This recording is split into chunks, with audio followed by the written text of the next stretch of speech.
In all of our heads lies a time machine. And this time machine, unlike the films, is not a DeLorean, or it's not Doctor Who's telephone box. Instead, it has two main components, art and science. And its fuel is something which I would like to call intelligent speculation. That is to say, making scientifically plausible speculations while knowing that these may or may not be real. Now, in 2010, me and a friend started to realize that the way we look at dinosaurs, the way we portray them in art, there's something not quite right with them. As we all probably know, dinosaurs are represented the world over in museums with a collection of skeletons that are strange, awe-inspiring, and usually scary. Now, these skeletons, since the last 150 years, have been interpreted as the basis of lumbering, ugly, in fact, evil creatures. In fact, a lot of these early dinosaur art was made by some of the same people who made the depictions of the Garden of Eden, Noah's flood. That is to say, they were portrayed as obsolete and monstrous creatures. And to this day, in common speech, dinosaur means someone who is behind the times. Now, in 2010, me and my close friend John Conway started producing our artwork, and in the end, our efforts were culminated in a book called All Yesterdays. Here's me and John. We look rather hungover, but it was a cold day. We realized that the way people are drawing dinosaurs has two main errors. One, as I already told you, is to look at them as monsters. In fact, even in this day and age, if you go to any of the Jurassic Park movies, dinosaurs are always there for the shock value. They're always trying to kill people non-stop. They chase people like they're insane. And also, killing and dying seems to be all their business. Another mistake by the artists this time is the copying of the artworks over and over again. If you observe the picture behind me, and on the top corner, you see the flying reptiles called the pterosaurs. If you look at old pictures of dinosaurs, until even the 1980s, you see the same pattern has been copied. It's a toothy, bat-like flying creature. But none of these artists, or almost none of them, have bothered to examine the fossils themselves. In fact, now we know that dinosaurs were very closely related to birds. In fact, in another TED Talk, a paleontologist named Rob Becker rather colorfully argued that he could clone a dinosaur by genetically manipulating chickens. At least he could clone the meat-eating raptor dinosaurs. If we look at this comparison, and if we realize that, well, dinosaurs are closely related to birds, like all animals, they had a very thick layer of fat, muscles, and feathers around their body. This is the silhouette of a common turkey. But notice how much there is that does not get fossilized and does not get preserved in the fossil record. Now, this is where the informed speculation steps in. The way I have been drawing dinosaurs, I always try to study their relationships with other animals. I try to make them look more like their descendants, their bird-like descendants. And I always try to avoid the monsters cliché. This is, of course, a very famous relative of the velociraptor or the raptor dinosaur. In the films, they are taller than I am, and they are always about killing and murder. But in fact, these animals were rather small, slightly larger than a cat. And yes, they were meat eaters, they were probably dangerous animals, but like all meat-eating animals, they were graceful. They had a kind of repose and atmosphere about them that these depictions of fighting monsters just doesn't do justice.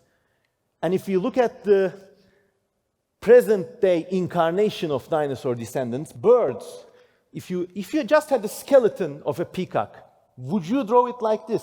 Imagine you're in a million years, you're an alien paleontologist, you discover a peacock, and anyone who makes this kind of illustration, they would probably think he is on LSD. Same goes with the predatory animals. tigers are very dangerous animals. They would kill people if they had the chance. But notice that in this day and age, none of our depictions show the tiger in blood, and it's always a stately creature. And the contemporary paleo art was missing this. Also, there are behaviors we can never predict. The talking ability of a parrot, or the games your pets play with you, they would never get fossilized. So we realized that there are two kinds of unknowns. First, there are known unknowns. If you discover a fossil and it has a strange horn, you see that, yeah, there's a strange horn. What was it used for? One person could say it was used for fighting, another could say it was used for displaying at females, and the discussion goes on. But then there are unknown unknowns.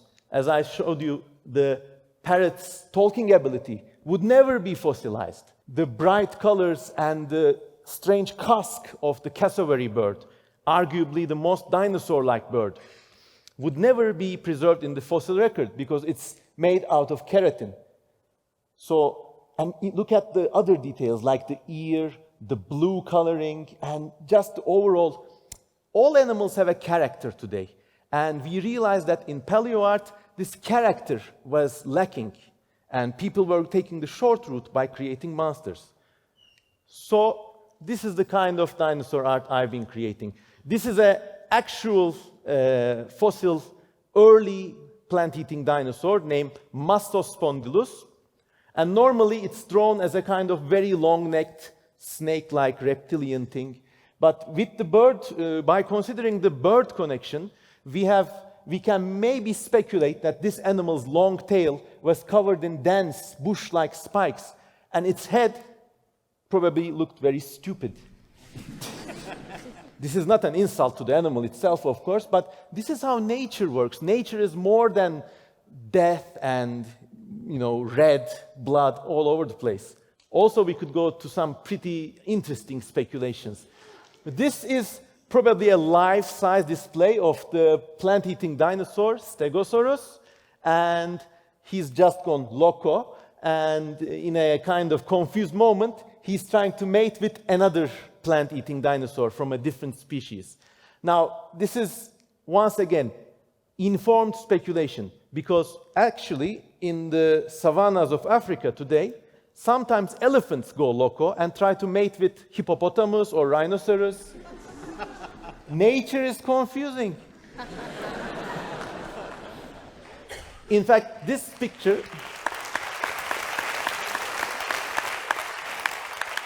Yes, behold the stegosaur chonk.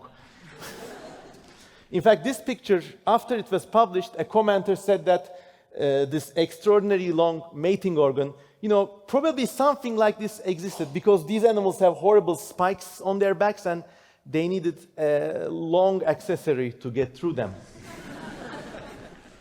With this approach to paleo art, we can once again add more characters to animals we only know from bones.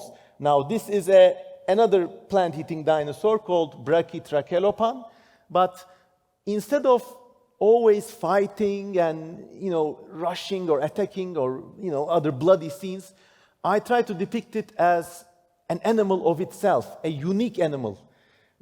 For example, unlike other plant eaters, it had a very short neck, and we probably think it may have lived in forests. So if it lives in forests, then maybe, by intelligent speculation, we can say that it had a blotchy body color in order not to be seen behind the trees.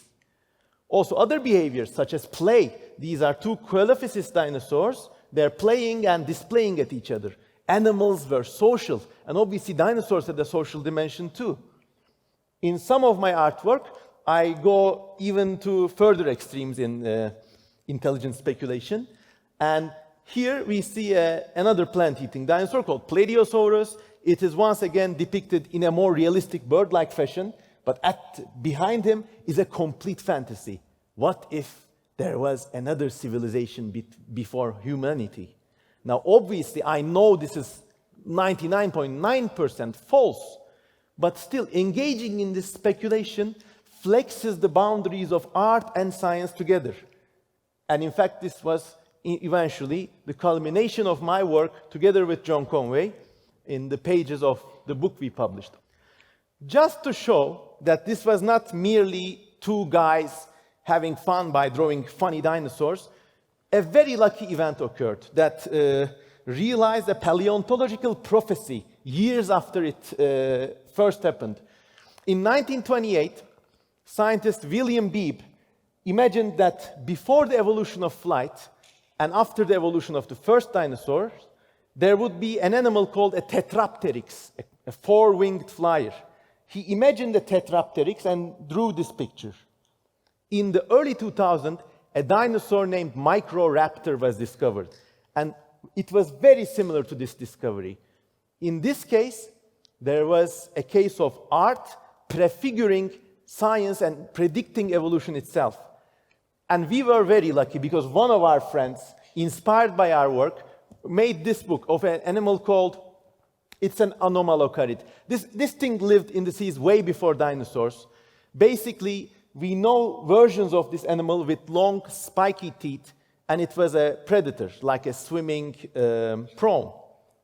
Now, our friend John Meszaros, a very good paleoartist, imagined that in the seas now we have killer whales and we have baleen whales that feed by filter feeding. He used intelligent speculation and designed this creature, which he called Steticaris. Instead of teeth, this swimming prawn has filtering appendages on his head, and he's just filtering small animals. When this was published in 2013, it was complete fantasy. Fast forward to a few years later, a very similar animal was discovered in the fossil records. This was called Tamisiocaris, but the publishers recognized John Meszaros' artwork, and for us it was a very proud moment because we had actually inspired someone to come up with an informed speculation, and he had, in a way, predicted evolution. But we wanted to also do a double positive.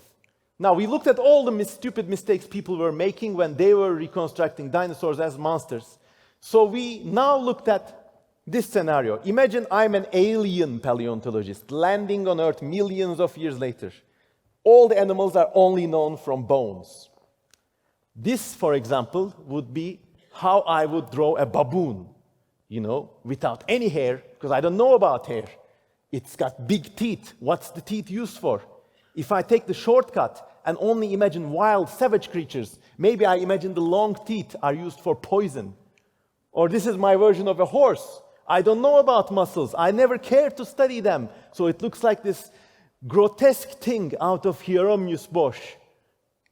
Or how about swans? I don't know anything about feathers. I don't know anything about wings. How would I know that these animals were not like this, like scythes, predators? And this would be this mistaken reconstruction of a rhinoceros because the horn is made out of keratin and it doesn't fossilize. If I only look at the bones, and if I make the exact same mistakes contemporary paleo art is making, this is what I get. These funny animals. I think these were even more interesting than drawing the dinosaurs themselves.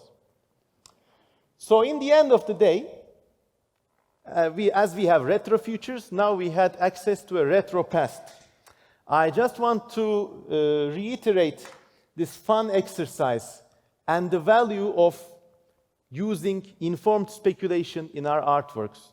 Because this whole endeavor, drawing dinosaurs, ultimately it's a fun thing, and it's not as big an achievement as saving lives or changing the world.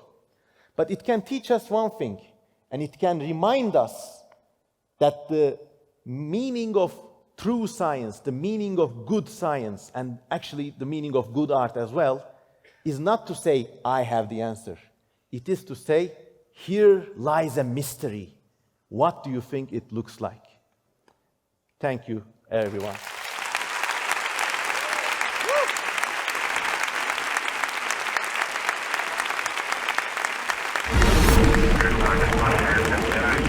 Over.